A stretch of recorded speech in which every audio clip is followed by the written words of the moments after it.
Assalamualaikum warahmatullahi wabarakatuh. Innal hamdalillah nahmaduhu wa nasta'inuhu wa nastaghfiruh wa na'udzu billahi min syururi anfusina wa sayyiati a'malina. Man yahdihillahu fala mudhillalahu wa may yudlil fala hadiyalah. Asyhadu an la ilaha illallah wahdahu la syarikalah wa asyhadu anna Muhammadan abduhu wa rasuluhu alladzi la nabiyya ba'dah. Wala haula wala quwata illa billahi wa ba'd. Ikhwatal iman, a'azakumullah jami'an. Pertama kali yang kami muliakan, kami cintai guru kami, guru kita Ustazuna Syekhuna Ki Haji Amam Badut Tamam LC. Ya mata'anallahu bituli hayatih wa nafa'ana bi ulumih wa nasihati wa kharajatih. Selaku pimpinan Pondok Pesantren Husnul Khotimah 2 Kuningan. Juga buat guru kita juga ya yang kami muliakan, kami hormati, selaku Kepala Madrasah Sanawiyah Husnul Khotimah 2 Kuningan, Ustazuna Ustaz Dani Abdurrahman MPD. Juga buat para asatizah kita, para asatid dan wali santri, wali siswa dari Madrasah Sanawiyah Husnul Khotimah 2 Kuningan. Semoga Allah memberkahi kita semua dan kita bermunajat memohon agar kita bisa masuk surga bersama-sama semuanya. Amin ya rabbal alamin. Alhamdulillah di pagi yang cerah ini di wilayah kami ya, dan juga tentu buat para ayah dan bunda semua, kita bersyukur Allah perkenankan kita bisa bersua via daring, via online ya, dari berbagai macam wilayah kita hadir untuk belajar bersama bagaimana meningkatkan kualitas pengasuhan kita. Dan tentu dalam hal ini ya, kita di masa pandemi yang belum usai ini, kita tentu tidak bosan untuk bermunajat, berdoa agar Allah angkat wabah ini segera sehingga kita kembali kepada kehidupan normal. Walaupun ada isu-isu ya, entah konon ada istilahnya gelombang 3 ya dari wabah ini. Walaupun kadang saya berpikir ya ini pandemi atau pendaftaran sekolah gitu ya. Tapi kita berhusnuzan, berprasangka baik kepada Allah, pasti banyak hikmah yang kita dapatkan dengan kejadian-kejadian dalam 2 tahun belakangan. Setidaknya kita sempat merasakan kebersamaan yang lebih intens dengan anak-anak kita, khususnya saat sekolah diliburkan dan kita lebih banyak berada di rumah. Momen kita di rumah itulah momen kita mengukur sejauh mana hubungan kita dengan anak, sejauh mana ikatan hati kita dengan anak. Kenapa? Karena itulah yang sejatinya Allah ingin kita jadikan bahan evaluasi. Apakah kita sudah menjadi orang tua yang dirindukan sebagaimana yang sejatinya diajarkan di dalam Al-Quran. Kenapa demikian? Karena sejatinya tidak ada satupun dari kita yang tidak sibuk. Karena sebagai hamba Allah, diamanahkan sebagai khalifatu fil ard, pastinya kita mendapatkan amanah tanggung jawab yang luar biasa. Tapi bagaimana kesibukan ini tidak menghalangi peran kita sebagai orang tua yang sejatinya menjadi salah satu peran yang istimewa yang diceritakan dalam Al-Quran. Saking istimewanya peran orang tua dalam Al-Quran, sampai-sampai disebutkan bahkan di antara kisah-kisah Nabi yang diceritakan oleh Allah dalam Al-Quran, ada satu Nabi yang diceritakan seolah-olah Nabi ini tidak punya umat. Seolah-olah Nabi ini hanya mengurusi anaknya saja selaku sebagai ayah. Jadi tidak ada kesibukan lain Nabi ini kecuali menjadi ayah. Ya, hanya diceritakan dialognya dengan anaknya, hanya diceritakan bagaimana dia mengurusi anaknya. Padahal kita tahu pasti setiap nabi ya memiliki umat, karena memang diutusnya nabi itu untuk perbaiki umat. Faba'atsna likulli ummatir rasulah. Dan kita tahu bahwa nabi memiliki umat, tapi ada satu nabi yang diceritakan seolah bahwa tidak ada kesibukannya kecuali ngurusin anak. Siapa nabi yang dimaksud? Nabi yang dimaksud adalah Nabiullah Ya'qub alaihissalam, atau yang kita kenal sebagai ya Israel ya, atau yang kita kenal sebagai Israel. Ya, jadi Nabi Yakub adalah nabi yang Allah ceritakan sebagai seorang ayah. Di antara peran yang sejatinya diceritakan dalam Al-Quran adalah peran sebagai orang tua. Hal ini menunjukkan bahwa peran sebagai ayah, peran sebagai orang tua bukanlah peran yang remeh, karena Al-Quran sampai membuat simbolnya dengan sosok Nabi yang harus kita jadikan sebagai sebuah pelajaran buat kita. Bahwa Al-Quran tidak pernah membahas hal-hal yang receh. Al-Quran tidak pernah membahas hal-hal yang remeh ya. Ya, Al-Quran gak pernah bahas bagaimana cara bikin sayur asem karena receh. Ya, Al-Quran gak pernah bahas misalnya cara meningkatkan jumlah follower, receh. Ya, hal itu Al-Quran tidak pernah membahas bagaimana menjadi orang terkaya di dunia. Nggak ada, itu hal yang receh karena memang kekayaan di sisi Allah itu adalah sangat receh. Tapi hal yang dibahas dalam Al-Quran adalah hal-hal yang besar, al-azim. Dan di antara peran yang besar diceritakan dalam Al-Quran adalah bagaimana peran menjadi seorang ayah atau menjadi seorang ibu. Jadi di sini kita mendapatkan sebuah pelajaran bagaimana jangan meremehkan di antara peran kita yang sibuk menjadi seorang nabi, menjadi seorang dai maksudnya, menjadi seorang pendakwah, menjadi seorang guru, menjadi seorang pekerja, menjadi pebisnis, tidak menghalangi peran kita menjadi orang tua. Nah, yang menjadi pertanyaan adalah apakah kesibukan ini sejatinya akan membuat kita dalam hal ini bisa menjadi sosok yang mampu membuat anak kita tetap terpesona hatinya. Di antara pembahasan menarik para ahli pendidikan mengenai filosofi panggilan orang tua dalam Al-Quran, di antaranya adalah seorang penulis asal Ummul Qura Mekah ya, Sarah binti Halil Al-Mutairi Ad-Dakhililah, yang menulis kitab Hiwarul Aba Ma'al Abna fil Qur'anil Karim wa tatbiqatuhu tarbawiyah, ya, dialog antara ortu dan anak dalam Al-Quran dan aplikasinya dalam dunia pendidikan. Pembahasan beliau yang menarik ya, ini juga ditulis dalam artikel tulis oleh Dr. Rafiq Hasan Al-Hulaimi, yaitu panggilan seorang anak kepada ayahnya. Dan ini mungkin perlu kita garis bawahi ketika berbicara tentang pengasuhan. Memang di dalam Al-Quran simbol pengasuhan itu ternyata lebih banyak disebutkan ayah dibandingkan ibu. Ini juga menjadi isyarat bahwa justru para ayah jangan meremehkan peran sebagai ayah ya, bahwa Al-Quran ketika memuat dialog justru peran ayah itu lebih dominan. Bahkan oleh Sarah disebutkan ada 14 dialog antara ayah dan anak, sementara ibu cuma 2 ya, sementara ayah dan ibu bersamaan itu ada 1. Jadi 14, 2, 1. 17 dialog pengasuhan yang tersebar di 9 surat.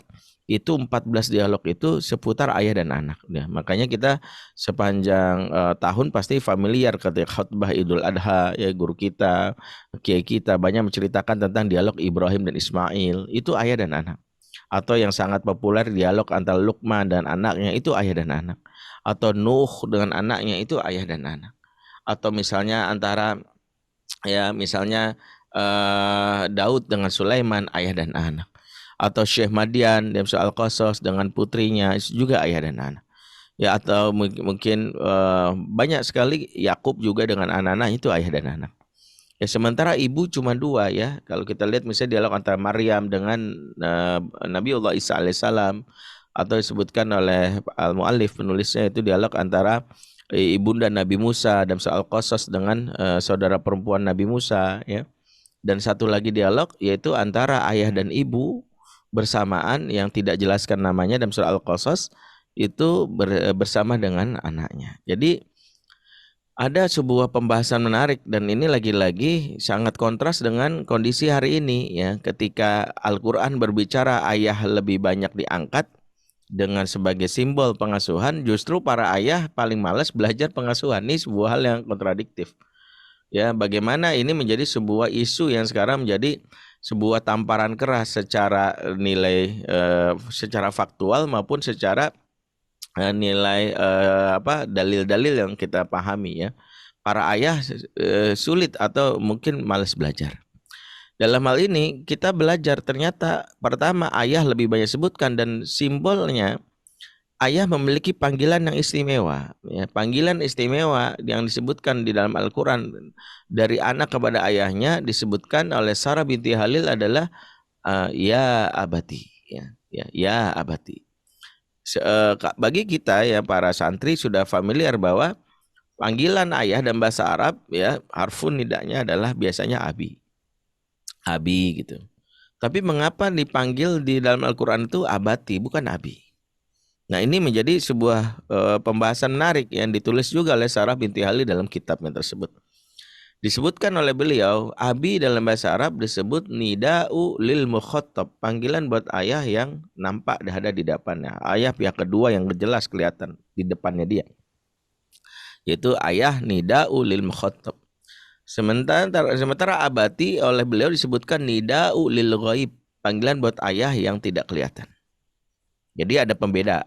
Lida'u lil mukhattab bagi abi dan abati nida'u lil ghaib, panggilan buat ayah yang tidak kelihatan. Mengapa disebutkan ayah di sini disebut ghaib, tidak kelihatan? Pertama karena memang ayah-ayah dalam Al-Quran itu super sibuk. Ayah-ayah yang berjuang, ayah-ayah yang berdakwah, ayah-ayah yang memiliki peran peradaban. Ini menjadi jawaban betapa memang sosok ayah dengan konsep pengasuhan dalam Islam beda dengan cara pandang Barat yang memandang ayah itu sering di rumah, ya udah nggak usah ngantor, nggak usah kerja, nggak usah kemana-mana. Bukan seperti itu.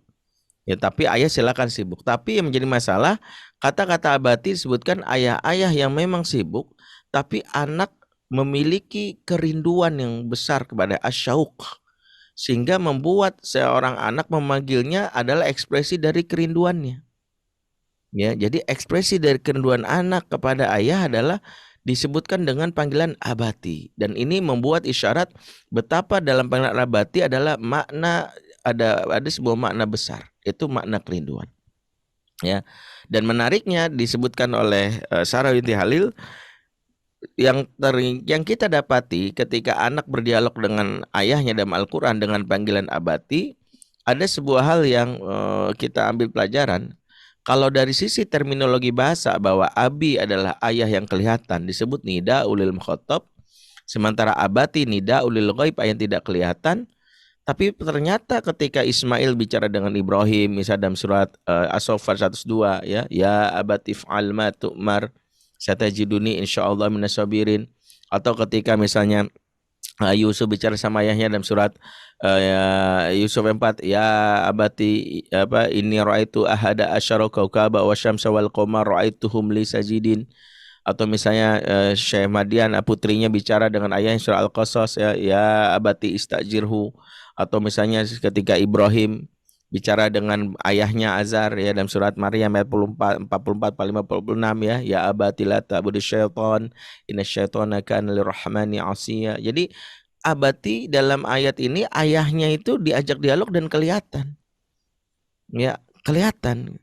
Pertanyaannya kalau udah kelihatan kenapa tetap dipanggil abati? Padahal tadi rumusnya kalau kelihatan abi, kalau nggak kelihatan abati. Maka disinilah ada sebuah pesan luar biasa yang dibahas ya oleh para ahli pendidikan.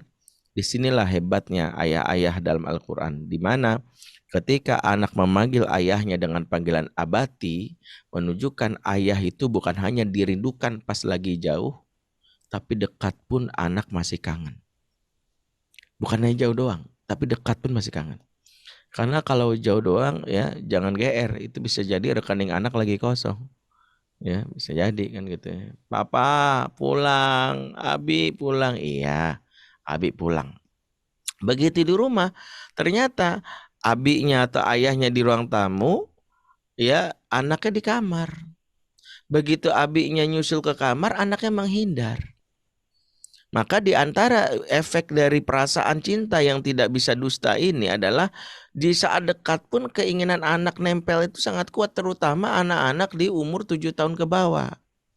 Anak-anak pratamyiz, anak-anak sebelum memayyiz akan mengalami sebut tufulah. Anak-anak tufulah saghirah ya, mengalami kondisi ketika di bawah 7 tahun itu reaksi terhadap perasaan dia terhadap cinta sama ayahnya itu luar biasa. Maka di antara yang akan dia dapati yang akan menjadi sebuah benih tanaman di masa depan bagi kita, silakan para ayah mencek apakah punya pengalaman ini di umur 7 tahun ke bawah. Ketika baru bunyi motornya doang, brum, papa, langsung reaksi dia, Abi pulang, Abi pulang. Itu reaksi spontan. Ya, ketika dia mengalami ini, bahkan maaf kata, ketika ayah ada di rumah, kadang-kadang nggak bisa menjalankan tugas. Misalnya dia bawa PR dari kantornya, tiba-tiba anaknya nempel di bahunya, nempel di pahanya. Dia mau ngetik, dia minta gendong. Dia nggak bisa pergi. Kalau para ayah pernah mengalami ini, jangan marah. Jangan marah ke anak. Justru ini adalah apresiasi tertinggi yang diberikan oleh anak kepada kita apa? Justru dari kejadian itu anak seolah-olah menyampaikan, ayah, bukan hanya jauh engkau kurindukan, tapi dekat pun engkau mempesona batin. Jadi dahsyatnya adalah ayah yang dekat dengan anaknya dengan apa yang disebut abati adalah ayah-ayah yang bukan hanya jauh dirindukan tapi dekat pun membuat anak kangen. Bahayanya justru ketika justru ayah-ayah yang tidak membuat anaknya rindu.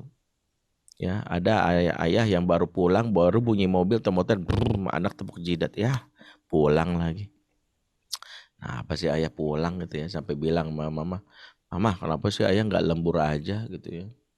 Ya itu masih mending, ada anak yang protes, mama kenapa sih mau nikah sama ayah? Kenapa sih mama nggak nikah sama siapa gitu ya, lebih bahagia kayak hidup aku gitu ya. Jadi justru bahayanya hal yang paling menyakitkan bagi seorang ayah. Ini Ana bicara izin kayak kita Ustaz Amam bicara pada ayah. Hal yang paling menyakitkan bagi seorang ayah itu adalah ketika tidak dicintai oleh anaknya sendiri. Kenapa saya belum menyakitkan? Kalau istri kita jujur mengatakan dia tidak cinta sama kita, sebenarnya itu normal. Kenapa? Karena diri dia sama kita itu nggak ada pertalian darah dan dia baru kenal kita itu mungkin setelah kita dewasa. Kata kasarnya begini, kalau ada wanita lain tidak mencintai kita itu biasa. Kenapa? Karena dia tidak mengenal kita. Tidak ada darah kita, tidak ada daging kita. Yang menyakitkan bagi seorang ayah adalah tidak dicintai oleh anaknya sendiri. Kebayang nggak? Darah kita ada di dalamnya, daging kita, belahan jiwa kita, tapi nggak mencintai kita. Itu sungguh adalah tamparan keras, sungguh menyakitkan. Betapa banyak pengagum-pengagum di luar yang mengagumi sosok seorang tokoh. Maka Syekh Ruhaili mengatakan bagaimana ini adalah seburuk-buruknya seorang laki-laki yang dikagumi oleh masyarakat. Dikagumi karena dicintai oleh masyarakat, tapi dibenci oleh anak sendiri. Bukan karena kebencian karena agamanya, tapi kebencian karena akhlaknya. Sungguh adalah sesuatu yang menyakitkan. Kalau sampai anak membencinya, dan ini sesuatu yang harus kita jadikan sebagai menasihat. Itu dari sisi seorang ayah. Ya, mudah-mudahan ini ya, para ayah masih mau menyimak. Ya. Saya lihat sudah mulai banyak yang mematikan videonya, gitu. Udah mulai panas kupingnya, mulai ya. Tapi para ayah melakukan Allah, itu bagaimana pembahasan Al-Quran tentang apa yang kita kenal sebagai ya sosok ayah dalam Al-Quran. Ya, jadi menjadi ayah yang dirindukan itu kasarnya ada menjadi ayah abadi. Bagaimana dengan ibu? Ibu hakikatnya juga memiliki tuntutan yang sama dan itulah yang menyebabkan kenapa munculnya hadis yang disebutkan dalam hadis riwayat Daud bagaimana kriteria wanita terbaik yang membuat Rasul memberikan arahan kepada setiap laki-laki yang ingin mencari jodoh atau mencari pasangan. Ini juga menjadi nasihat buat para orang tua yang mencarikan mantu ya untuk mantu perempuan atau mencarikan atau seorang ikhwan atau laki-laki yang belum dapat istri mencari jodoh. Rasulullah bersabda, tazawwajul wadudal walud. Carilah wanita, nikahilah olehmu al-wadud al-walud. Al-wadud al-walud sifat yang digandeng yang sejatinya itu adalah satu paket. Kata al-walud yang kita kenal adalah maknanya adalah fungsi wanita yang melahirkan. Dia punya kemampuan melahirkan. Memang salah satu tujuan pernikahan adalah mencari yang namanya anak, mengharapkan keturunan dan itu boleh saja. Dan makanya Rasul menyarankan carilah wanita yang bisa punya anak alias tidak mandu. Tapi hadis ini bukan kita maksudkan untuk mencela atau mencibir wanita yang diuji tidak punya anak, bukan itu. Ya, hadis ini jangan dipahami itu ya. Karena hakikatnya hadis ini bukan untuk mencela ya. Karena banyak cerita tentang wanita-wanita yang tidak punya anak tapi dimuliakan. Aisyah, Ummul Mukminin, Asiyah, istrinya Fir'aun itu dimuliakan, tidak punya anak. Tapi hadis ini hanya memberitahu bahwa sifat al-walud yang membuat wanita punya anak harus dilekatkan dengan al-wadud. Ya, al-wadud ini menjadi satu sifat yang disambung. Makanya di situ al-wadud dan walud itu tidak pakai huruf waw, tidak al-wadud wal walud, tidak. Al-wadud dan walud satu paket. Tazawwajul wadud dan walud. Menunjukkan bahwa wanita kalau yang punya amanah memiliki anak harus dibarengi sifat al-wadud. Apa itu al-wadud? Al-wadud itu memiliki akar kata yang sebutkan sebagian ahli bahasa al-wudda. Al-wudda adalah apa yang disebutkan dalam surat Maryam ayat 96. Ya Allah berfirman, innalladzina amanu wa amilus solihati sayaj'alu lahumur rahmanu wudda. Sesungguhnya orang-orang yang beriman dan beramal soleh kami karuniakan kepada sifat rahman dan wudda. Jadi sifat wudda itu akar katanya membentuk beberapa kata, diantaranya wadud dan juga mawaddah. Ya, jadi mawaddah itu sama dengan wadud dari akar kata wudda. Kalau mawaddah saya yakin udah pernah dengar ya dalam surat Ar-Rum 21 ya. Bagi yang sering hadir di majelis akad ini pasti hafal ayatnya. Ya, ini ayat gacuan. Ya, makanya kalau majelis nikah itu selalu ayat ini dibaca ya. Jarang majelis nikah baca surat At-Taubah gitu. Al-Anfal tuh enggak ada. Ya biasanya ayat ini ya.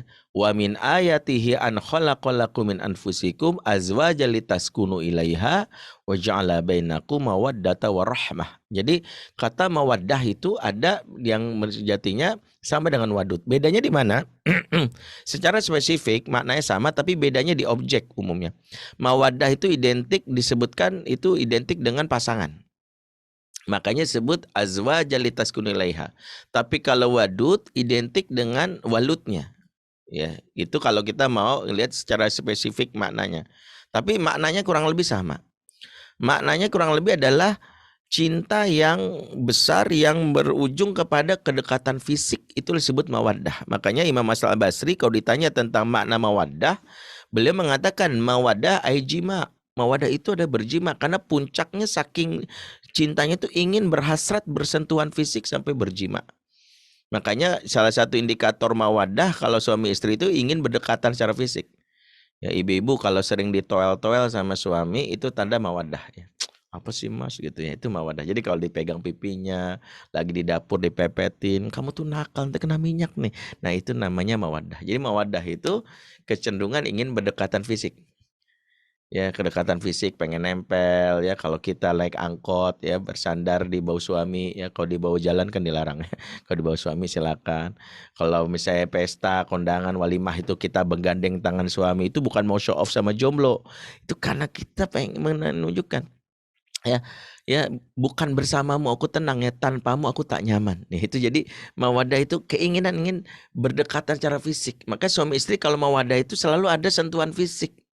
Ya memegang ininya, hidungnya, pipinya, sebagainya ya. Bahkan ini juga sering dipraktekkan para suami kalau mawadah itu muncul biasanya kalau istri belanja di mall ya, tiba-tiba suami menggandeng tangan istri, yaitu ini antara mawadah dan biar nggak keliaran kemana-mana ya. Kalau ini perpaduan antara romantis dan ekonomis ya. Jadi sengaja digandeng biar langsung ke parkiran gitu. Ini jadi bapak-bapak bisa mensiasati mawadah di saat di mall ya, karena kalau nggak digandeng konon perempuan belanjanya liar gitu ya. Niat dari rumah beli rinso, pulang buat TV LG, iPhone Max Pro, ya seperangkat Tupperware, ya brosur apartemen, banyak lah. Makanya menggandeng tangan istri itu dalam rangka langsung ke parkiran, aman lah isi dompetnya seorang suami. Itu mawaddah dalam konteks hubungan sama istri. Nah, wadud itu kurang lebih sama tapi objeknya adalah anak dari konteks al-walud tadi. Al-walud, sehingga dalam hal ini seorang ibu memiliki peran luar biasa al-wadud, diantaranya memastikan anaknya itu bawaannya pengen nempel. Di antara buah ibu al-wadud itu mengalami fase 0 sampai 2 tahun yang membuat anak akan mengalami fase disebut bau tangan. Ya, kalau istilah orang-orang itu bau tangan nih, kalau udah lebar nggak mau pegang bau tangan adalah fase yang benar. Anak-anak harus mengalami fase ketergantungan atau dependent. Justru seorang ibu yang sukses mampu membuat anak tergantung di umur 0 sampai 2 tahun. Ya, justru jangan menganggap bahwa anak yang semakin cepat mandiri semakin baik, tidak. Jangan GR misalnya anak umur 1 tahun bangun tidur bikin kopi sendiri, terus kita bangga gitu, diupload di IG kita, kids zaman now. Dia umur 3 tahun nanti minta ngekos di samping TK baru nyesek kita. Ya bunda-bunda TK Husnul Khotimah kan ada kos-kosan gitu. Terus kita bangga, "Wah, alhamdulillah anakku 3 tahun sudah mau dilepas 3 tahun." No, justru bahayanya kalau anak umur 3 tahun sudah lepas dari kita, ada sebuah kata-kata yang sampai tapi tidak kita pahami adalah I don't need you. Ketika anak tidak membutuhkan orang tuanya dan itu terlalu cepat di umur-umur awal, sejatinya dia telah lepas busurnya dari kita tanpa bisa kita arahkan. Maka disinilah pentingnya memahami betapa dalam kaitannya pengasuhan, pengasuhan itu seperti sinetron yang viral yang lagi ngetren kali ibu, itu adalah layangan putus. Layangan putus itu konsepnya sebenarnya adalah memahami setiap kita harus memiliki tali yang menghubungkan kita dengan sang layangan. Bukan hanya sepasangan tapi juga anak. Bahkan saya berkali-kali menyampaikan dalam terminologi pengasuhan, anak itu mengasuh anak itu ibarat bermain layang-layang. Silakan terbang setinggi-tingginya, nak. Layangan-layangan tadi. Menjelajah angkasa, pergi ke sana kemari. Tapi jika Umi Abi melihat ada angin yang akan menghempasmu karena begitu kuatnya angin di luar, maka Umi Abi akan menarik layang-layang itu. Kalau talinya kuat, maka sampailah layangan itu ke tangan kita. Tapi kalau talinya itu lemah, putus, karena mungkin kuatnya angin sementara tali kita kuat, larilah, putuslah layang-layang itu, lari ke sungai. Di sungai diperebutkan oleh pengedar narkoba. Nyangkut di pohon diperebutkan oleh predator seksual. Tali yang kami maksud namanya ikatan hati atau ta'liful qulub. Maka betapa ikatan hati adalah dasar pertama dalam kita mengasuh anak buah hati kita. Inilah yang menjadi dasar materi kita. Kenapa menjadi orang tua yang dirindukan? Sebab setiap fenomena virus di luar yang kita khawatirkan, maka akan mudah kita atasi kalau anak memiliki ikatan hati yang kuat yang membuat dia bisa terjaga dari hal-hal yang buruk. Ya, di antara wujud bagaimana pengaruh ikatan hati itu, kita bisa belajar dari kisah yang diceritakan dalam Al-Quran yang Allah jadikan sebagai kisah yang terbaik. Allah ceritakan misalnya di dalam surat Yusuf ayat 24 ya. Sebelumnya kan kita tahu Allah ceritakan nahnu naqussu 'alaika ahsanal qasas. Kami ceritakan kepadamu Muhammad kisah yang terbaik. Di antara semua kisah yang terbaik dalam Al-Quran tanpa ragu Allah sebutkan adalah kisah yang Yusuf. Tentu kita belajar apa maksudnya kenapa kisah Yusuf. Di antaranya karena ini kisah yang paling lengkap diceritakan dalam satu surat. Umumnya setiap surat itu bercerita fragmen-fragmen kisahnya dalam Al-Baqarah tercampur, ada kisahnya Nabi Musa, Nabi Ibrahim, dan nabi-nabi yang lain. Dalam surat Al-Qasas juga begitu, surat Ibrahim juga begitu. Khusus kisah Nabi Yusuf lengkap detail dari awal sampai akhir ada dalam surat Yusuf. Yang kedua, kisah Yusuf ini juga pelajaran penting mengajarkan bagaimana hubungan antara ayah dan anak. Ya, bagaimana kisah ini sebenarnya kisah pengasuhan yang sejatinya menjadi pelajaran buat kita. Di antara yang menarik ketika Yusuf mengalami ujian yang paling dahsyat dialami seorang anak ketika remaja, dan ini juga mungkin dialami oleh anak-anak kita. Ya, disebutkan dalam surat Yusuf ayat 24, walaqad hammat bihi wa hamma biha laula ara'a burhana rabbih. Sungguh wanita itu hendak dan terus-terusan menggoda Yusuf. Wanita yang dimaksud kita tahu namanya adalah Zulaikha, ya. Dia menggoda Yusuf di dalam ruangan sepi dan dikunci, dan ini adalah ujian yang paling besar di dalam Yusuf di antara ujian-ujian lainnya.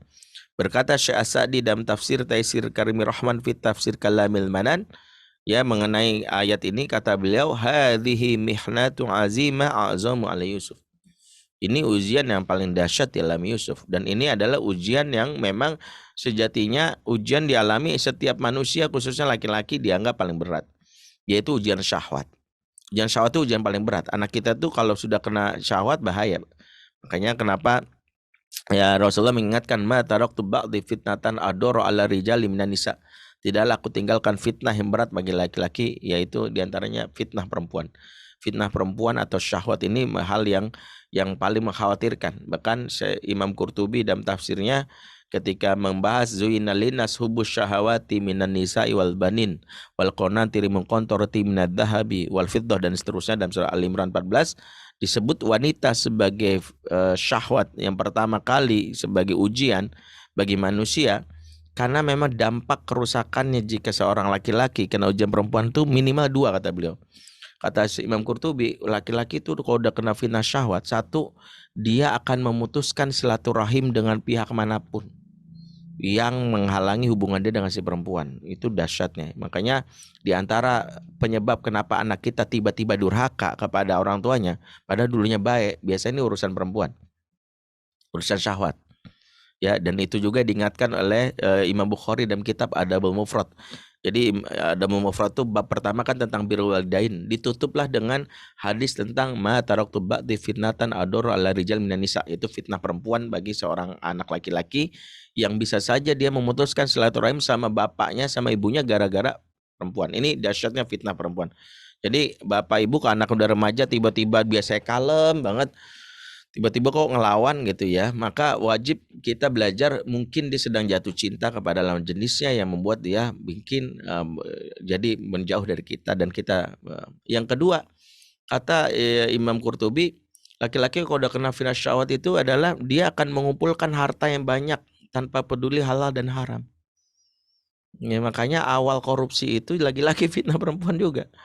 Korupsi itu jadi rata-rata koruptor itu juga bisa jadi karena punya simpenan yang lain, perempuan lain. Makanya hati-hati kalau orang sudah kena fitnah perempuan, dia nggak boleh. Anak laki-laki kalau udah kena syahwat perempuan dia akan merampok, mencuri, dan segala hal. Oke. Nabi Yusuf digoda dalam ayat ini. Walaqad hammat bihi. Jadi agresif wanita itu. Wa hamma biha. Dan Yusuf pun nafsunya naik. Ayat ini memberi isyarat bahwa seorang nabi dalam ayat ini pun secara manusiawi normal nafsunya naik. Hamma biha. Hamma biha menunjukkan dia punya kecenderungan juga.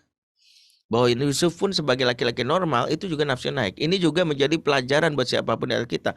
Bahkan nabi di ayat ini ceritakan digoda oleh wanita cantik nafsunya naik. Ya apalagi ustadz. Ya apalagi ketua masjid, pengurus musola, ya marbot, semua jangan meremehkan. Anak ustadz kabir nggak bisa, urusan syahwat itu nyerang semuanya. Nabi aja di ayat ini juga ceritakan nafsunya naik, lagi kita. Berarti pelajaran bahwa justru semakin tingginya ilmu semakin hati-hati terhadap syahwat yang membuat kita hancur ya dalam hal ini. Ini bahayanya kalau kita tidak aware dalam urusan ini. Laula aro'a burhana rabbih, sekiranya tidak dapat petunjuk karena Yusuf seorang nabi, maka Allah jaga maksum sehingga dijaga dari perbuatan yang akan menghancurkan dalam hal ini kemuliaan dirinya. Ini nabi dijaga, kalau kita tentu tidak dijaga, tidak memiliki sifat maksum.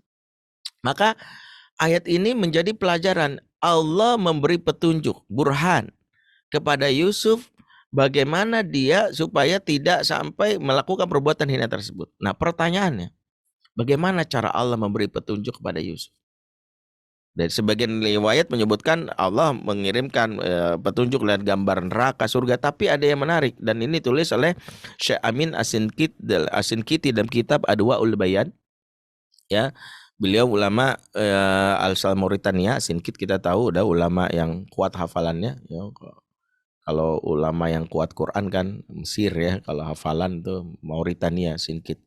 Kalau tulisan Turki itu kata guru kami ya. Jadi kalau ya, jadi Arab tuh tempat turunnya aja, tapi dikembangkannya justru ulama-ulama Qurra itu justru di Mesir ya.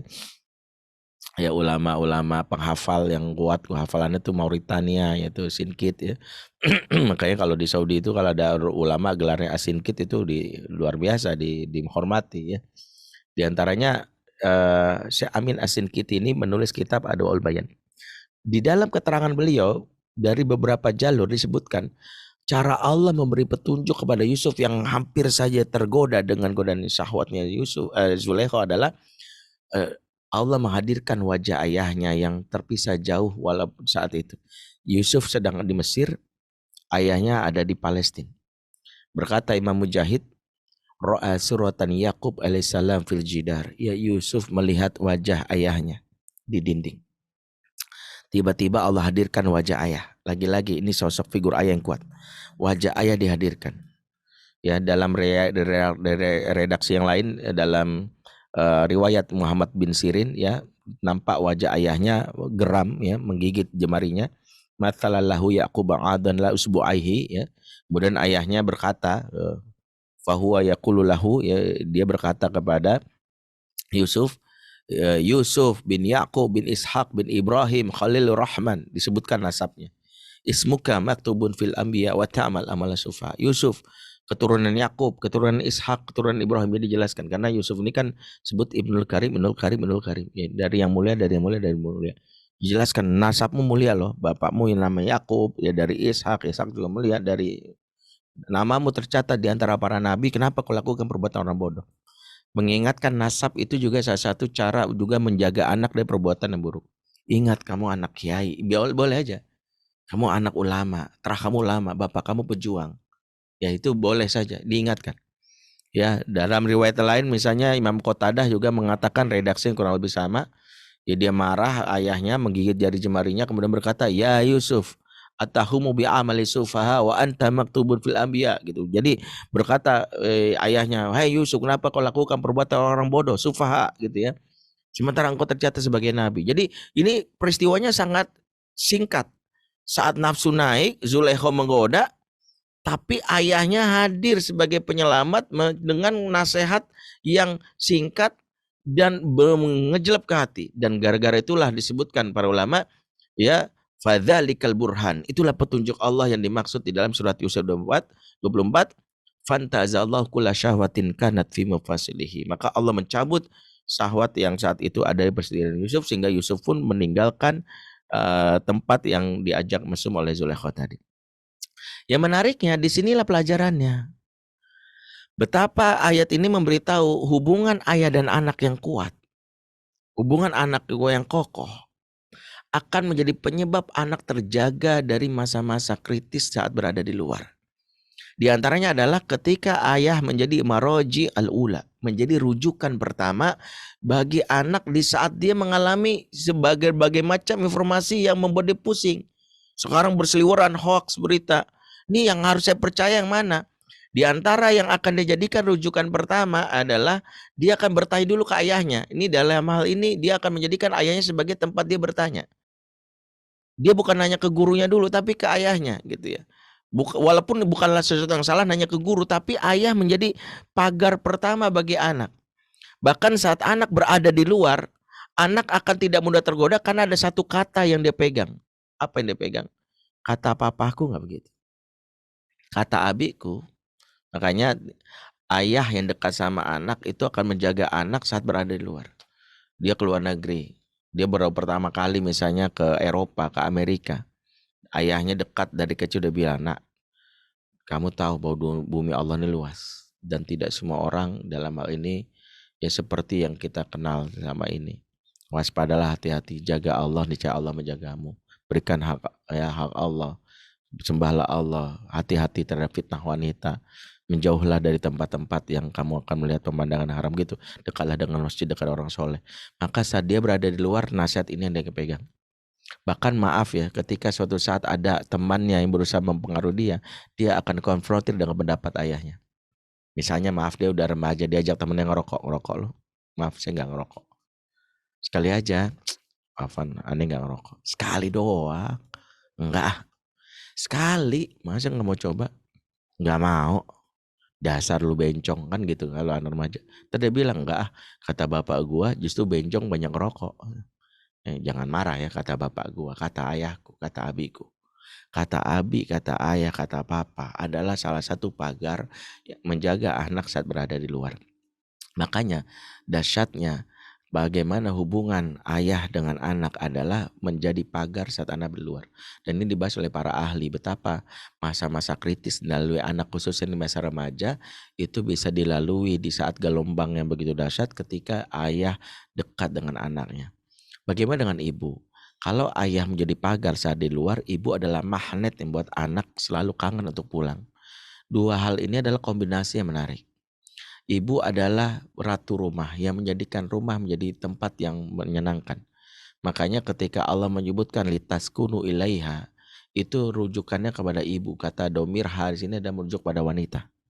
Salah satu peran ibu adalah menjadikan rumah itu tempat yang nyaman, bukan karena fasilitas. Bukan karena luas, bukan karena ada AC, bukan. Tapi karena ibu sebagai ratu yang buat anak kangen pulang. ibu yang membuat anak kangen pulang menjadi salah satu jawaban atas betapa banyak ya kejahatan-kejahatan di luar khususnya di malam hari yang anak itu akhirnya tidak terlalu ingin banyak di luar karena dia punya rumah yang dia rindukan. Salah satu peran rumah yang tidak boleh hilang khususnya di zaman sekarang yang semakin menggila adalah rumah sebagai al-ma'wa atau al-maskan. Rumah sebagai al-ma'wa atau al-maskan adalah rumah yang mampu memberikan ruang nyaman bagi penghuninya. Di antaranya adalah merasakan as-sakinah, rasa betah. Kalau sakinah itu dicabut, di antaranya adalah membuat orang itu betah nongkrong di luar. Dan kalau anak nongkrong di luar betah, itulah awal dari petaka pengasuhan. Itulah kombinasi menarik antara ibu dan ayah yang sejatinya berujuk kepada satu kata yang menjadi tema kita, jadilah orang tua yang dirindukan. Maka ketika orang tua itu menjadi orang tua dirindukan, ayah menjadi figur yang dicintai, ya. Dalam hal ini juga bagaimana ibu menjadi figur yang dicintai, maka ini akan memberikan pengaruh bagi jiwa anak saat berada dia di kondisi yang di luar, terutama di fase umur 15 tahun ke atas. Fase 15 tahun ke atas ketika anak sudah balik adalah fase ketika anak mau nggak mau sudah berjibaku dengan dunia yang baru. Kita tidak bisa mencegah dia dengan banyak hal yang ada di luar. Di situ anak sudah memulai apa yang disebut dengan mengenal apa yang disebut click and crowd. Klik adalah sebuah pertemanan komunitas cycle yang kecil yang dia mungkin mulai kenal tuh dengan misalnya dia punya hobi motor, dia akan kenal dengan para pemotor atau mungkin pesepeda atau mungkin komik. Crowd adalah komunitas yang jumlah besar dan di situ beraneka ragam. Kita tidak bisa mencegah di situ masuk pemahaman liberal. Sama-sama hobinya sebagai penggemar bola, di situ ada yang liberal. Kita tidak bisa mencegah di crowd itu ada yang namanya orang-orang yang mungkin bahkan gay ya atau LGBT. Di situ sangat luas. Anak kita tidak bisa kita cegah. Kenapa? Karena di zaman sekarang kita tidak mungkin mengurung anak kita di dalam rumah saja, tapi dia sudah berada di komunitas yang lain. Nah, anak-anak yang berada di masuk ke dunia ketiga di dalam hal ini, dia berinteraksi dengan click and crowd, dia akan punya panduan ketika dia punya kebutuhan dasar yang dipenuhi di umur 0 sampai 7, 7 sampai 15, yaitu adalah ibu dan ayahnya. Ibu dan ayah itulah akan membuat dia mendapatkan referensi-referensi utama. Kalau dia berteman, dia tahu bahkan referensi ustadz pun, referensi spiritual itu terkait dengan kedekatan dengan orang tua. Misalnya gitu ya. Kalau ayahnya begitu mencintai misalnya ayahnya itu referensi ustadznya misalnya Agim, Ustadz Abdul Somad ya. Misalnya atau Habib Salim Segaf misalnya. Maka ketika ayahnya punya referensi ini, dia anaknya juga seperti itu. Ustadznya adalah aku maunya dengan ustadz ini. Kalau ada yang diwaspadai misalnya yang pemikirannya agak menyimpang itu, anaknya juga aware dalam urusan ini. Referensi spiritualnya, referensi lifestyle-nya. Nah, kalau kita perhatikan, hal yang paling kita waspadai di zaman digital ini adalah ketika informasi berseliweran ini masuk ke pikiran anak dari berbagai macam arah, maka kita tidak bisa mendampingi setiap saat, tapi kita akan membuat anak itu akan selalu mengkonfirmasi ke kita apa yang sejatinya menjadi pengalaman dia, dan inilah yang menjadi tugas kita di era digital. Di antara tugas orang tua di era digital adalah memastikan anaknya tidak punya rahasia. Maka bahayanya di zaman sekarang itu kalau anak-anak punya kata-kata gini, that's my privacy. Ini rahasia aku. Kepo banget sih jadi orang tua, bahaya. Kenapa? Saya pernah menghadiri sebuah seminar akbar yang dilakukan dengan pembicara internasional dari Amerika, namanya Profesor Dr. Donald Hilton. Beliau beragama Mormon ya, Kristen taat kata dia, Kristen Salafi kata teman-teman, karena dia Kristen yang sampai nggak pacaran, nggak minum khamar gitu ya, Mormon namanya.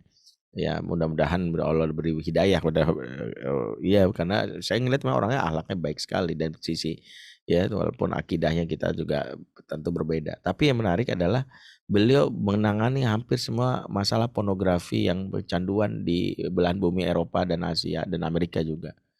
Salah satu yang beliau kasih warning buat para peserta seminar, buat para orang tua adalah saya belajar kata beliau dari berbagai macam pengalaman anak-anak candu pornografi.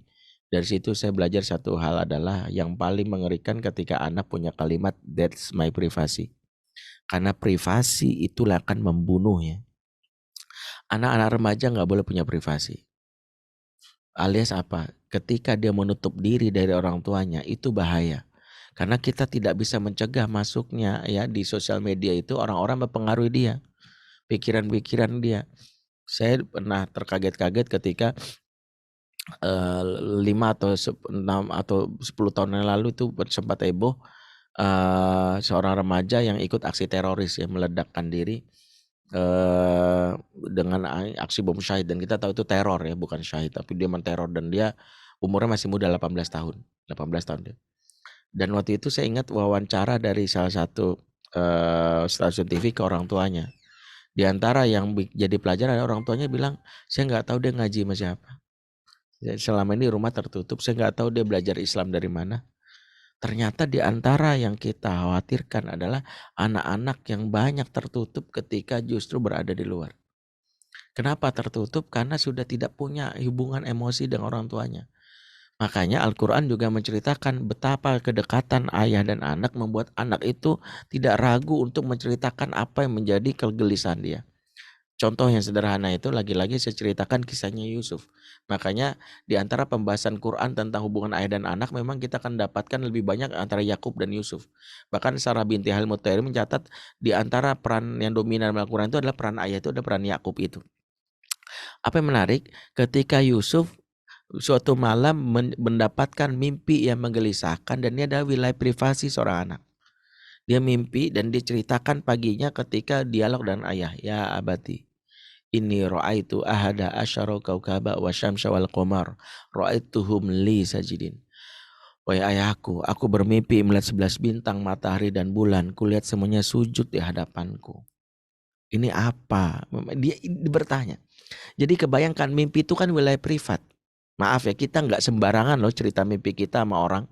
Ibu-ibu cerita misalnya mimpi ya, suaminya nikah lagi, ya mimpi doang ya Bu ya, mimpi ibu nggak, jangan itu nggak mungkin ibu ceritakan tiba-tiba di depan ada tukang jamu lewat, mbok tahu nggak kalau mimpi suami nikah lagi, nggak akan. Kita akan cerita sama orang yang kita percaya, orang yang dekat secara hubungan emosional sama kita.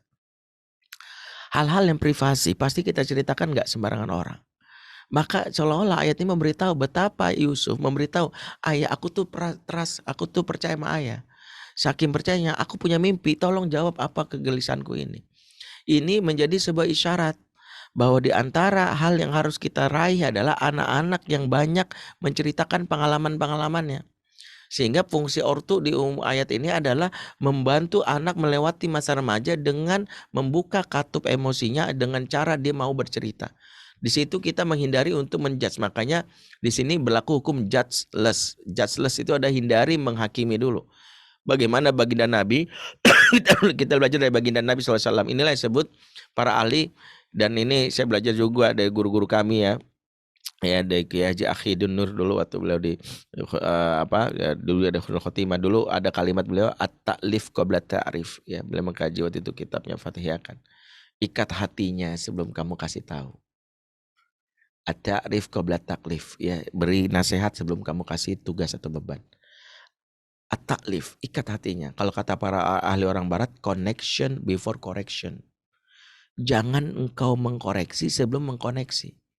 Sebagian besar kita tuh buru-buru mengkoreksi sebelum terjalin koneksi.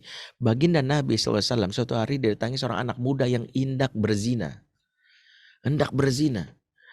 Tapi Rasul tidak langsung mengatakan astagfirullah zina, langsung dijudge. Tapi Rasul ngajak berpikir, apa yang disebut thinking skill. Melatih, jadilah coach di sini. Rasulullah tidak mengatakan bahwa kamu tuh zina terang-terang haram, tidak. Menghindari menghakimi salah satu cara membuat orang mau menerima masukan. Apalagi anak remaja. Anak remaja baru pacaran langsung keluar ayat, besok nggak mau terbuka. Betul ya Bun? Kan di kelas aku ada cewek cantik banget ya Bun. Langsung bunda sama ayahnya keluar ayat. Astagfirullahaladzim. Nah, Allah berfirman Al-Quran, auzubillahi minasyaitonirrajim. Langsung ya diruqyah kan. Males nih ya, asap ngebul panas gitu ya. Kita lupa menempatkan ayat dalam konteksnya. Ayatnya nggak salah, tapi bagaimana kaifiat kita menempatkan konteks itu. Jadilah pendengar dulu. Jangan-jangan sebatas jatuh cinta belum pacaran. Kalau cinta kan normal. Tapi yang nggak boleh kan pacarannya, tinggal kita mengemasnya. Ketika Rasulullah mendapatkan dari seorang sahabat yang ingin, seorang lelaki pemuda yang ingin berzina, Rasul tidak langsung menghakimi, tapi Rasul dengarkan, baru diajak berpikir. Kalau misalnya ibu kamu dizinahi gimana? Kalau misalnya nanti adik perempuan kamu dizinahi gimana? Rasul menjalin koneksi dulu. Dia diajak berpikir, dia menarik kan Rasul nggak keluar ayat. Salah satu cara yang belajar dari Rasulullah, cara menasihati paling tepat adalah doa di depan anak. Berdoa di depan anak adalah cara kita membungkus nasihat agar tidak langsung strike ke buat anak merasa dihakimi. Maka Rasul cukup mendoakan Allahumma tahhir qalbahu waghfir zambahu wa aksin farjahu wa hasin farjahu. Ya Allah, ya, sucikanlah hatinya. Ya Allah, ampunlah dosanya dan jagalah kemaluannya. Khalas, orang sahabatnya udah tahu. Makanya dibandingkan kita menasihati dengan, nak kamu belajar yang rajin, kamu tuh udah mau ujian, mendingan gini, nak boleh nggak ayah doain kamu nak? Sebentar ya, ya Allah bantulah anakku supaya bisa memahami apa yang diajarkan gurunya. Jadikanlah anak yang pemberani, kalau dia memang penakut kita doakan, jadikan anak pemberani. Dan mampukanlah dia untuk bersabar ketika di pesantren dengan segala ujiannya. Amin. Selesai. Dibandingkan gini, kamu tuh nggak boleh gitu. Ternyata beberapa teknik yang dipraktikkan Rasulullah kepada sahabat itu banyak kita temui dalam hadis. Rasulullah ketika ingin menyampaikan nasihat kepada Abdullah bin Abbas, hei hafalkan Quran, belajar ilmu, cukup berdoa. Allahumma faqihu fiddin wa alimut ta'wil. Jadilah Abdul Abbas bilang, oh Rasulullah mendoakan aku supaya aku paham Al-Quran dan agama. Rasulullah ketika ingin membuat Sa'ad bin Abi Waqqas supaya fokus dalam mana apa Rasulullah, Allahumma ajib da'watahu wa saddid romaitahu. Ya Allah, kabulkanlah doanya dan tepatkanlah anak panahnya. Itu membuat Sa'ad kelak menjadi seorang pemanah ulung. Atau Rasulullah mendoakan misalnya seorang anak yang Jabir sedang mulai berdagang, Allahumma barik fi baihi. Makanya diantara keutamaan doa, doa itu kata para ulama ada dua. Ada doa yang malam-malam kita menangis di depan Allah untuk kita jadikan sebagai syarat. Yang kedua, doa di depan anak. Doa di depan anak adalah sebuah cara menasihati yang sangat halus. Kata Imam Nawawi minimal ada 3 kita dapatkan kalau dari belajar doa itu. 1, mengajarkan tauhid. Jadi kita berdoa anak tersadarkan bahwa ayahnya selama ini minta ke Allah. Yang kedua, memberitahu kepedulian kita. Di antara kita itu senang didoakan.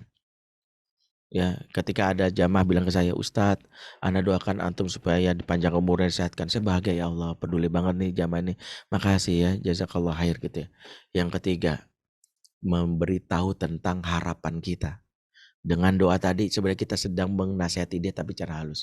Ternyata ketika saya berdoakan anak saya, Allah lembutkanlah hatinya agar dia menerima nasihat dari siapapun. Kita sedang nasihatin dia kayak yang selama ini keras hatinya. Tapi dia mau gitu. Atau kita bilang ya Allah jadikanlah anakku anak yang pemberani. Karena mungkin kita ada pelaporan dia penakut banget. Dan dia tahu oh ayahku pengen aku jadi anak pemberani.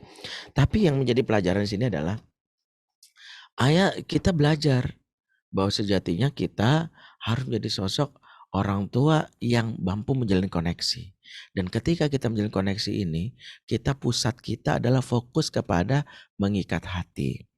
Kenapa mengikat hati? Karena saya ingat salah satu nasihat dari Ibnu Taimiyah dalam Majmul Fatawanya, fa innal qalba malik wal a'dha'u junuduhu. Sesungguhnya hati itu raja, sementara anggota yang lain itu prajurit. Apa maksudnya? Kalau hati sudah kita taklukkan, yang lain akan mengekor. Makanya kenapa kalau kita ingin berusaha membuat anak itu tunduk sama kita, taklukkan hatinya. Karena orang kalau sudah takluk hati, insya Allah mudah dikendalikan. Inilah yang membuat kita belajar, kadang kita masih pakai pemahaman santri. Anak-anak kita kadang nggak pakai pemahaman, walaupun yang diajarkan di kelas gini, unzur maqala wala tanzur man qala. Lihat apa yang dibicarakan, jangan lihat siapa yang bicara. Itu memang yang benar. Itu nasihat buat kita, tapi kadang anak kita nggak begitu. Anak kita masih pakai kaidah unzur man qala, lihat siapa yang bicara dia. Kalau yang bicara ustadz yang nyenengin didengerin dia. Dan itu jujur aja, itu tabiat kita secara umum kan pun begitu. Jujur ibu-ibu, bapak-bapak. Waktu Pilpres kemarin kalau ada ustadz beda pilihan sama kita lagi ceramah di TV, pasti kita lewatin channelnya. Kita apaan sih? Apaan, males gue, ustadz apaan nih ngaco. Karena sejak awal kita walaupun disampaikan ustadz ini qala Allah, qala Rasulullah. Kenapa kita nggak mau? Karena kita mau nggak mau tidak terikat hatinya. Maka mengikat hati adalah tahapan pertama yang harus kita lalui sebagai orang tua. Sehingga di antara keluh kesah orang tua yang mengatakan, kenapa sih anak saya susah banget dengerin nasihat saya? Kenapa sih? Bisa jadi hatinya belum terpaut. Fokuslah untuk itu. Taib Afan karena waktu yang membatasi dan itu yang bisa kami sampaikan dengan keterbatasan ilmu. Jika ada yang salah kami minta diluruskan guru kami Kiai Haji Amam Badrut Tamam atau dari para asatidz lainnya. Karena banyak sekali yang harus kami belajar juga dalam hal ini untuk bisa menjadi sebuah diskusi bersama. Silakan buat Ustadz kita untuk MC untuk menyampaikan jika ada diskusi kita jawab. Aku qouli hadza fastaghfirullahi wa lakum. Wassalamualaikum warahmatullahi wabarakatuh. Waalaikumsalam warahmatullahi wabarakatuh. Masya Allah, tabarakallah. Jazakallah khairan, kami haturkan kepada Ustadz Bendri atas ilmunya. Masya Allah, tabarakallah, ini daging semua Ustadz. Semoga Ustadz diberikan Allah kesehatan, kemudahan, dan keberkahan dalam hidupnya. Amin. Allahumma amin. Oke, bismillah. Insya Allah kita akan masuk ke sesi sharing. Barangkali ada Umi atau Abi dari wali santri kelas 9 ataupun dari kelas 7 atau dari kelas 8, kami persilahkan. Boleh bisa menggunakan emot raise hand-nya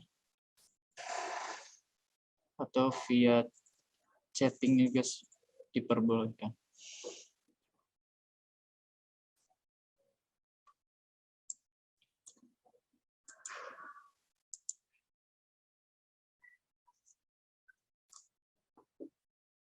Oke, sekali lagi, insya Allah kita akan dibuka sesi sharing.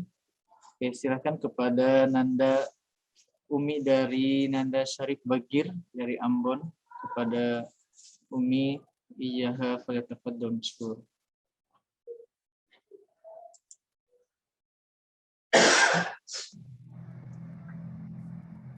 Ya, assalamualaikum warahmatullahi wabarakatuh. Warahmatullahi wabarakatuh. Ya, alhamdulillah atas segala ilmu, subhanallah ya Ustadz, materi yang sangat semuanya isi buat kami gitu ya.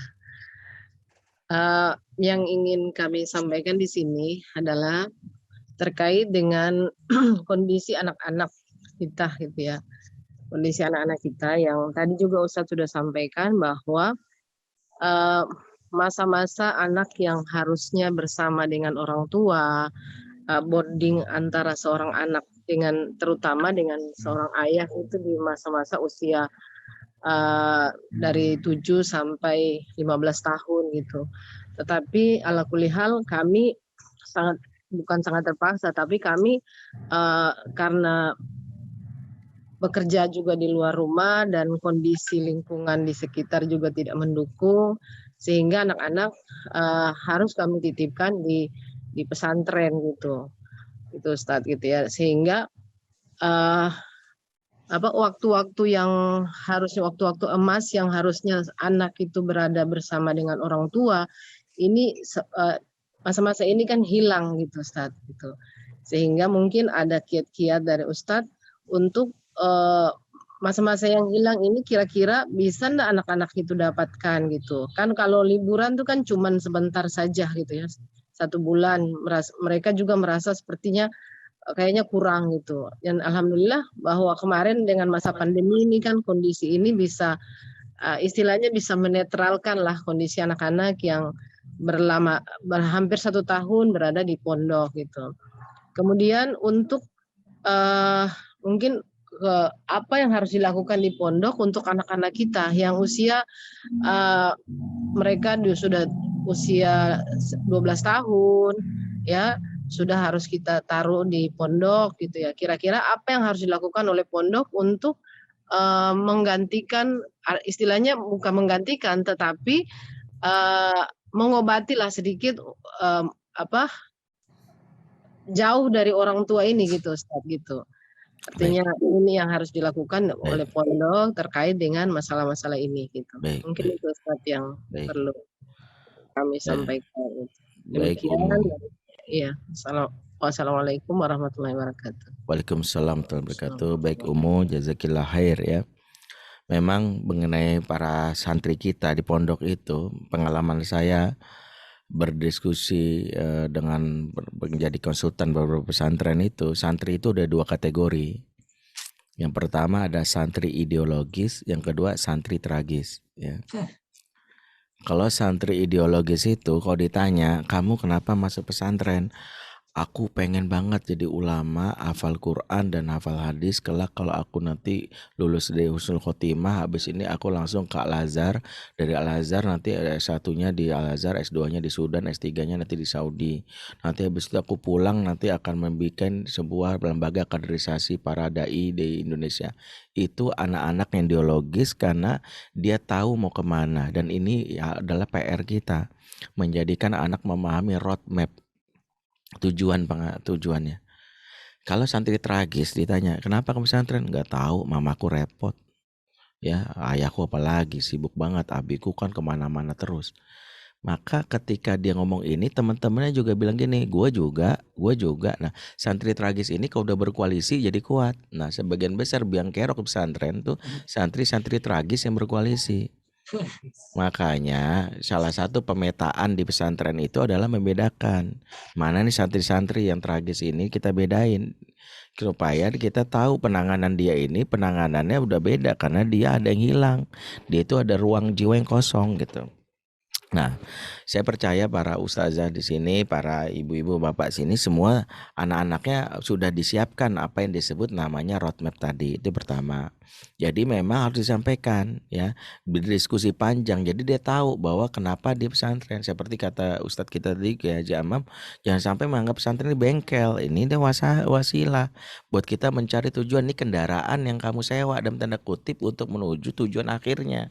Namanya kendaraan boleh ganti gitu, tapi tujuan tetap. Itu kan harus kita pahami, bukan pokoknya tujuan akhirnya kendaraan. Dari sini ke Kuningan, di Jakarta Kuningan. Kuningan itu tujuan. Tapi kan boleh bisa naik bis, bisa naik angkot, bisa naik mobil pribadi, bisa naik kereta, mungkin baru turun naik ganti lagi naik angkot. Banyak. Jangan paksain, yang penting naik angkot, yang penting naik angkot. Bukan gitu, itu membuat dia tidak memahami. Yang kedua adalah ketidakhadiran ayah janganlah kita anggap sebagai secara fisik itu hal anak-anak udah biasa tidak hadir secara fisik, yang menyakitkan kalau tidak hadir secara psikologis. Makanya hindari terminologi menitipkan anak. Bahasanya bukan menitipkan, karena anak itu titipan Allah ke kita. Masa iya dititipin lagi ke orang lain ya? Emangnya Allah salah nitip apa? Kan Allah nggak salah nitip, Allah nitipnya ke kita. Yang benar kita nggak mampu mengajarkan, makanya kita bilang bukan nitip, meminta tolong orang lain mengajarkan anak kita. Kita dititipin, kita dititipin berarti amanahnya di kita. Karena kita nggak mampu ngajarin hafal Quran, karena kita sadari misalnya kita mau anak kita hafiz Quran tapi kita sendiri baru Iqra 1, kan kita sadar. Karena kita sendiri nggak tahu ilmunya, maka kita minta orang lain mengajarkan, membantu kita. Maka terminologi ini penting, bahwa kebutuhan anak itu kepada pesantren adalah kebutuhan akan ilmu yang diperoleh, tapi kebutuhan dia terhadap kita nggak akan hilang, yaitu kebutuhan emosi. Belajarlah dari ayah yang disebutkan di dalam kitab Sirah wal Manaqib Umar ibni Abdul Aziz. Ini menjawab pertanyaan yang kedua. Umar bin Abdul Aziz itu punya ayah namanya Abdul Aziz bin Marwan yang mendapatkan amanah gubernur di Mesir. Ketika beliau ingin bertugas di Mesir dan bersama istrinya, beliau harus meninggalkan anaknya yang ada di Madinah, yaitu adalah Umar. Kenapa ditinggalkan, gak diajak? Karena Madinah kota ilmu saat itu dan sangat bodoh kalau misalnya anak justru dijauhkan dari kota ilmu. Ini menurut pendapat sebagian salaf. Karena itu akhirnya sebelum berangkat sang ayah mencari guru. Kalau istilah sekarang tuh kayak pesantren. Nah menariknya sang ayah ketika mencari guru bertemulah dengan satu guru namanya Syekh Sholih bin Kaisan. Ketika bertemu dengan Syekh Sholih, sang ayah menjelaskan maunya dia apa. Itu disebut visi misi. Bukan begini, terserah ustadz dah, yang penting anak saya beres tuh bengkel. Kalau yang terjadi sang ayah bilang gini, wahai Syekh, tolong ajarkan anak saya sholat tepat waktu. Yang kedua, ajarkan anak saya berbahasa Arab yang baik. 2 itu saja saya minta dari Anda. Bisa nggak? Dia minta cuma 2 itu. Kata syekhnya, cukup 2 itu. Iya, saya ingin anak saya berbahasa Arab yang baik dan sholat tepat waktu. Maka sang ayah mengatakan, siap. Sang guru mengatakan, insya Allah. Tapi menarik adalah setelah itu sang ayah bilang begini, selagi saya di Mesir bolehkah saya minta laporan perkembangan anak darimu? Yaitu setiap bulan dikirimin. Jadi Syekh Soleh itu punya tugas menuliskan perkembangan apa yang terjadi sama anaknya yaitu Umar itu ke ayahnya lewat kurir. Jadi setiap bulan sang ayah mendapatkan laporan sebundel gini kira-kira karena dulu belum ada email, belum ada WA. Jadi dia tulis. Dan setiap bulan dibaca. Itulah ayah yang peka. Yang menariknya adalah suatu hari dapat laporan dari gurunya bahwa anaknya ini terlambat sholat. Bahkan gak cuma sekali, 2 kali, bahkan selama sebulan berturut-turut gak sholat berjamaah.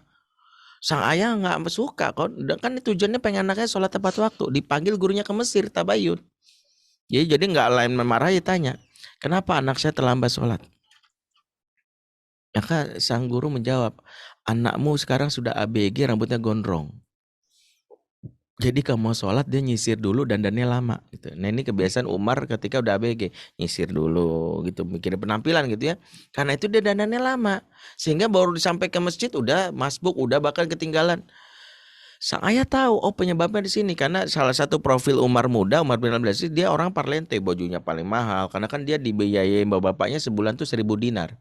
Ya atau sekitar ya 4 miliar rupiah lah per bulan ya. Mungkin ya anak sultan gitu kan. Seperti itu ya, Rafathar melewat gitu ya. Ya kayak gitu. Jadi seperti itu Umar, wah luar biasa. Apa yang terjadi? Sang ayah tahu masalahnya, dia tulis surat yang dititip ke anaknya. Apa isi suratnya? Nak, bersamaan dengan surat ini ayah utus tukang cukur khusus dari Mesir untuk botaki kepalamu. Agar kamu tidak lagi terlambat sholat. Tapi menarik ketika Umar dicukur oleh tukang cukur utusan ayahnya. Apa kata Umar? Ayahku memang jauh di mata tetapi dekat di hati. Jadi PR-nya itu bukan masalah fisik. PR-nya adakah guru, adakah ayah dan bunda tahu kondisi anak. Sehingga satu, kerjasamalah sama musyrif atau musyrifah.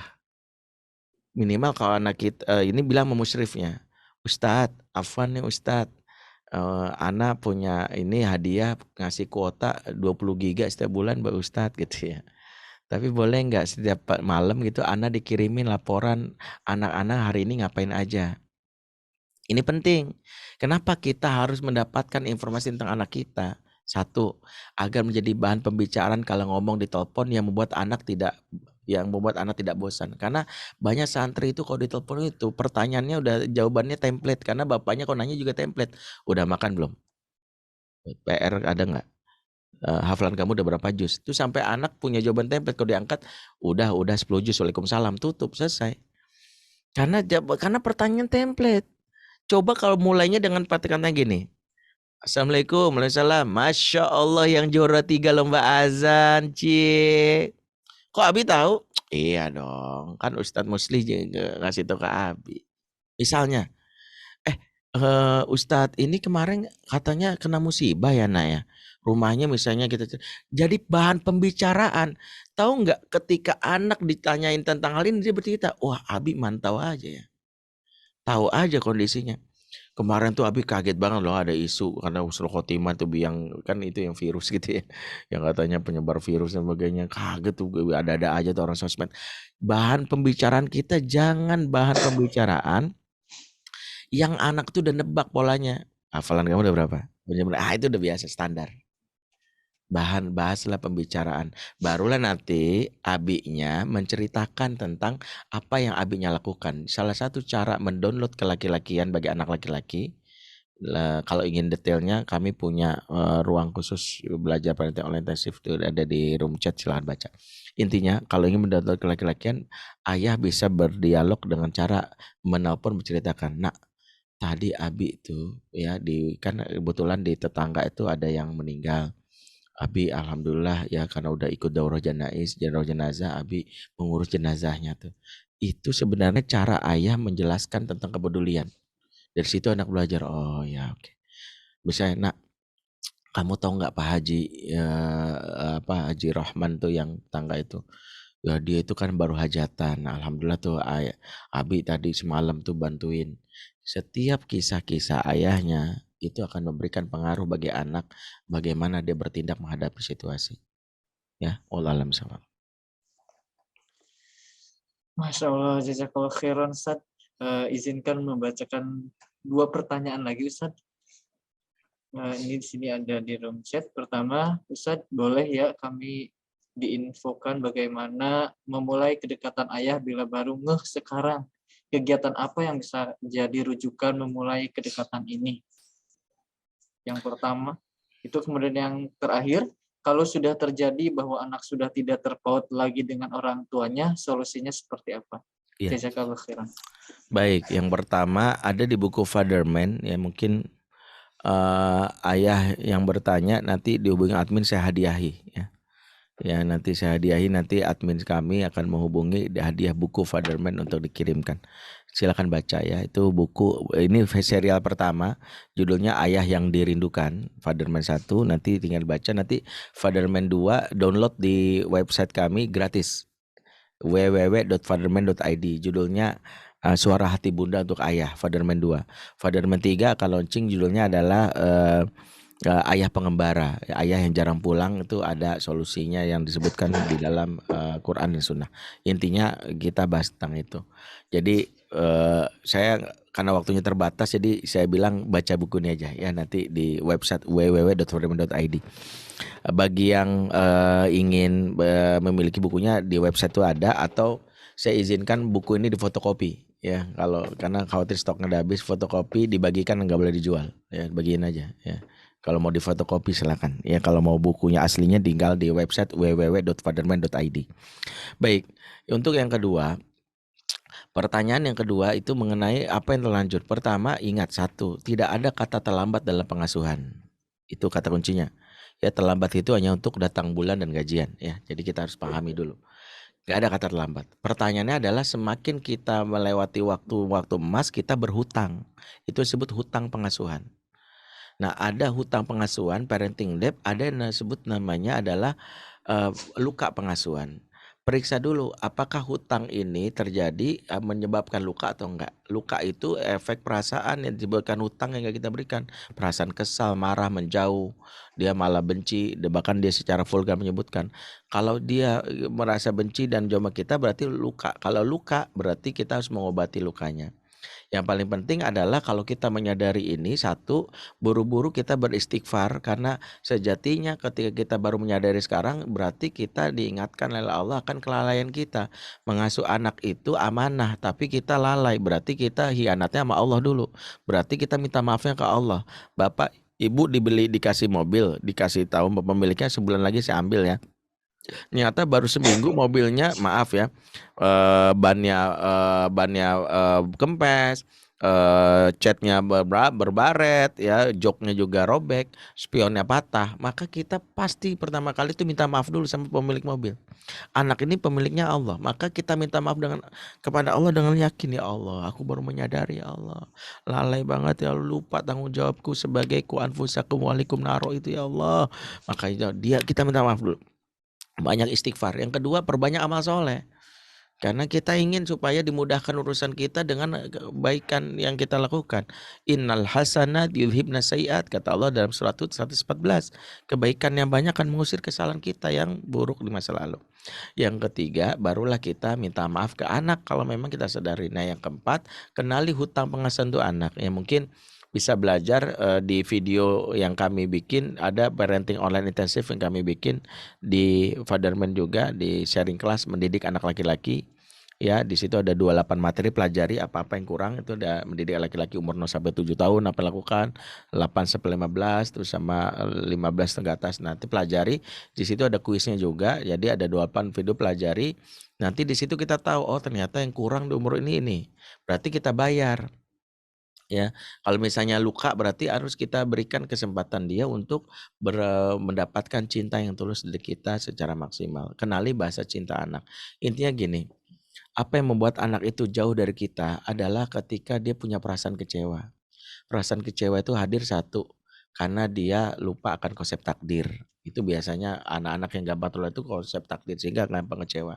sehingga dia merasa marah. Yang kedua, kecewa itu terjadi karena besarnya harapan yang tidak dipenuhi dari kita. Nah, caranya adalah menguatkan akidahnya supaya dia memahami apa yang terjadi masalah itu takdir dan terima. Yang kedua, kita mampu memenuhi harapan dia. Maka kenalilah harapan dia. Apa sih dia mau dari bapaknya? Ya, dia pengen dia penuhilah harapannya. Kalau dia tidak kita tidak mampu memberikannya, minimal dia bisa meminimalisir harapannya sehingga menjadi bagian dari kita. Wallahu a'lam bishawab, mudah-mudahan bermanfaat. Afwan, saya pukul 10 diminta nih ada pembukaan sekolah ayah dari DPP PKS jam 10 sudah di WA. Ini berkali-kali Masya Allah. teman-teman dari DPP dan WA dari tadi minta supaya segera masuk Zoom. Mohon maaf sekali mungkin nggak bisa bersamai ya, jadi harus ngisi lagi-lagi ini ada sekolah ayah yang di launching dari DPP PKS secara nasional ya. Mohon maaf jika ada salah, guru kami Kiai Amam Bandur Tamam ya, mohon maaf jika ada kami kata yang kurang, juga buat para asatizah semua di sini jika ada salah. Aku lu qouli hadza fastaghfiru lakum. Wassalamualaikum warahmatullahi wabarakatuh. Waalaikumsalam warahmatullahi wabarakatuh.